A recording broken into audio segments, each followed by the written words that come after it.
భువనగిరి జిల్లా తుర్కపల్లి మండలంలోని దత్తాయపల్లి ఇబ్రహీంపూర్ గ్రామాల్లో పులి సంచరిస్తోందన్న సమాచారంతో రైతులు గ్రామస్తులు తీవ్ర భయాందోళనకు గురవుతున్నారు. పంట పొలాలకు పశువుల దగ్గరికి వెళ్లేందుకు రైతులు గొడల కాపర్లు అరచేతిలో ప్రాణం పెట్టుకుని గుంపులు గుంపులుగా వెళ్లి పనులు ముగించుకొని తిరిగి వస్తున్నారు.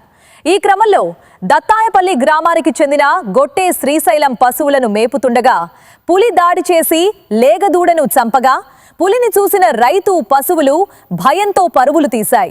ఘటనపై సమాచారం అందుకున్న స్థానిక ఎస్ఐ తైకొద్దెన్ హుటాహుటిన సంఘటన స్థలానికి చేరుకుని పరిశీలించి అటవీ శాఖ అధికారులకు తెలియచేశారు.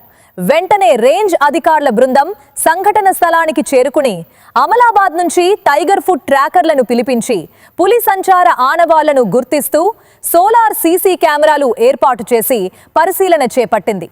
ఈ సందర్భంగా దత్తాయపల్లి ఇబ్రహీంపూర్ గ్రామాల ప్రజలు ఒంటరిగా వెళ్లకుండా గుంపులుగా మాత్రమే పొలం పడలకు వెళ్లాలని, పనులు పూర్తయిన వెంటనే ఇంటికి చేరుకోవాలని పోలీసులు అటవీ శాఖ అధికారులు సూచించారు.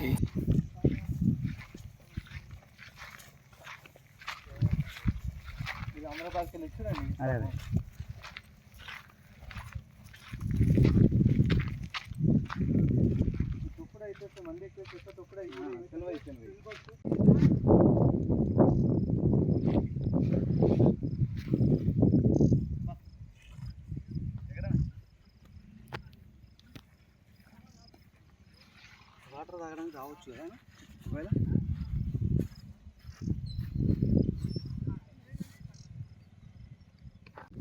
ఒక పులి బతకడానికి 20 కిలోమీటర్ల పరిధి ఉండాలి మినిమం. దానికి కావాల్సింది